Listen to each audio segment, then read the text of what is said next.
Hola, yo soy Mayo y Delfín y por parte de la materia de escenarios mundiales presentaré mi evidencia número 3, de la cual hablaré del país de México. Se dividirá en cuatro partes, en las cuales la primera son problemáticas sociales y económicas del país, la segunda es información sobre los bloques económicos a los que pertenece este país, la tercera es el proceso de integración a uno de los bloques más importantes y la cuarta es una propuesta de solución fundamentada para el problema que para mi criterio es el más importante. Bueno, en las problemáticas económicas tenemos la devaluación del peso, ya que el incremento de las tasas de interés estadounidenses en el gobierno de Donald Trump, gracias a las interconexiones de la economía mexicana con Estados Unidos, ocasionó la pérdida de fuerza del peso mexicano y obligó a la devaluación. La siguiente es la incertidumbre económica, ya que la creciente inflación afecta a la economía familiar porque el constante incremento en las tasas de interés para controlar la inflación afecta el costo del crédito. Igualmente está la caída de los precios del petróleo, ya que después de la gran bonanza que significó el alza a principios de este siglo del precio de esta materia prima, pues el precio del petróleo se desplomó y esto causó una reducción significativa en el ingreso económico de la nación. Y por último está la corrupción. Esto encuadra más en un aspecto social o político, pero igualmente tiene impacto en el sector económico, ya que pues el despilfarro, el dinero mal habido o las licitaciones de dinero público a pérdida, entre muchas otras trampas, no benefician a la economía local, sino al beneficio de terceros. Y es una problemática que no solo afecta a México, sino que también al tercer mundo. Por otro lado, en las problemáticas sociales tenemos la inseguridad y delincuencia, ya que esta es una problemática muy conocida en este país, siendo considerada como el mayor motivo de preocupación por la sociedad y estando catalogadas algunas de las ciudades como las más peligrosas del mundo. Sus principales motivos son la delincuencia y el crimen organizado, especialmente el narcotráfico, esto limitando la inversión de pequeñas y grandes empresas y emprendimientos, con lo cual se afecta tanto a la economía familiar como a la macroeconomía. Después de esto están los feminicidios, que son considerados como el asesinato intencional de mujeres por ser mujeres.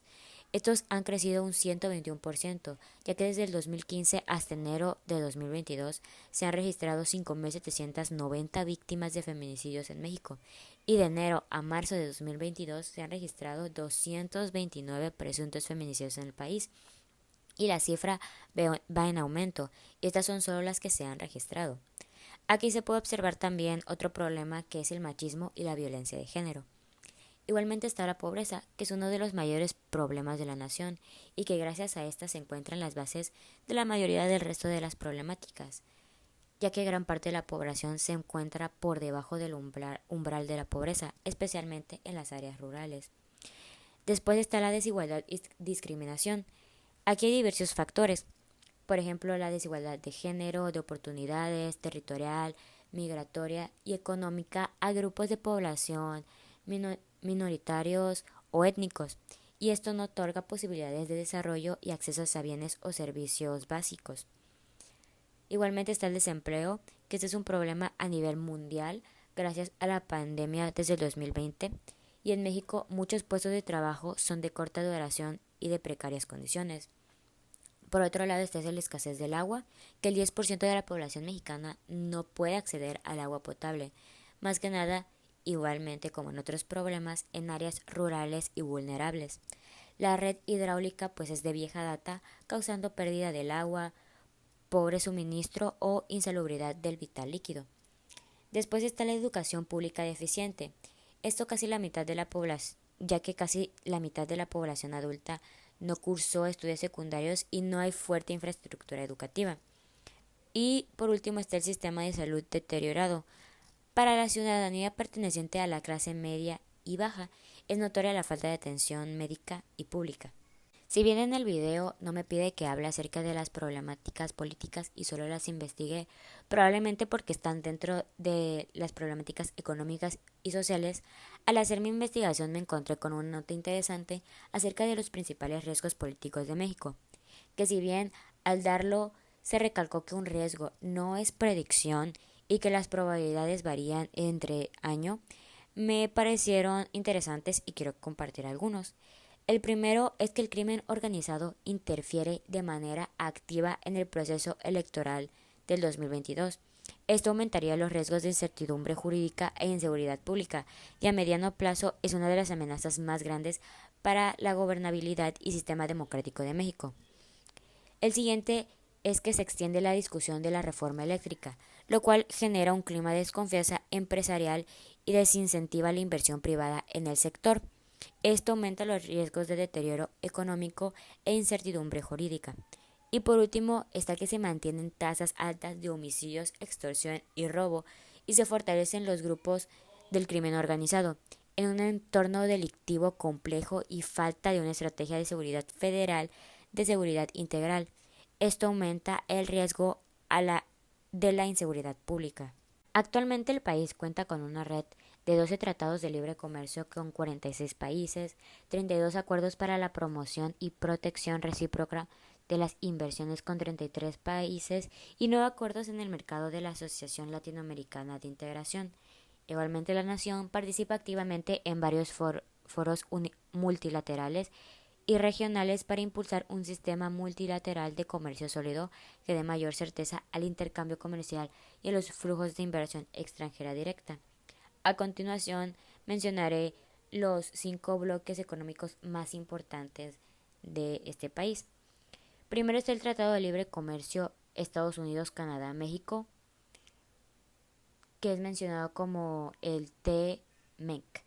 El TLCAN ha permitido la creación de un mercado para más de 470 millones de personas con una actividad monetaria superior a los 946 mil millones de dólares. Desde que esta entró en vigencia, los intercambios entre los tres países se han triplicado. El siguiente es el Foro de Cooperación Económica Asia-Pacífico, APEC. Este acuerdo ha ayudado a fortalecer la presencia de productos y servicios mexicanos en Asia y Oceanía, al integrarse en los procesos de liberación comercial y de inversión. El siguiente es el Tratado de Libre Comercio entre México y la Unión Europea, el TLCUEM.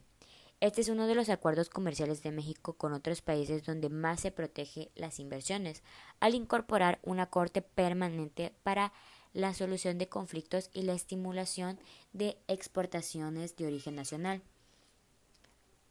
Seguimos con el Tratado de Libre Comercio de América del Norte, únicamente con Centroamérica.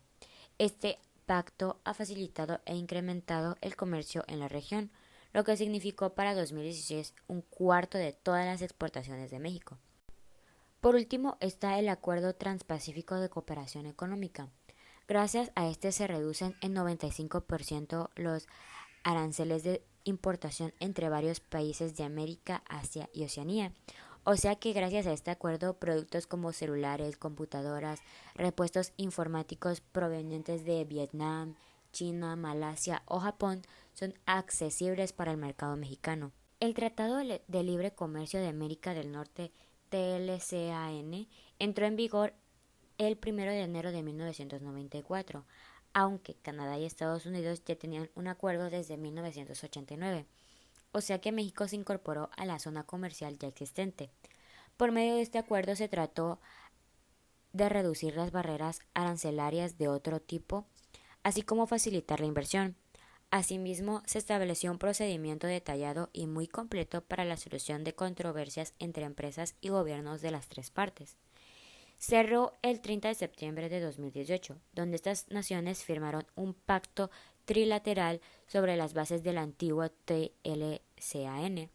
Aquí se añadieron disposiciones sobre la lucha contra la corrupción y sobornos, con especial atención a la industria automotriz. Mis propuestas de solución van hacia la corrupción.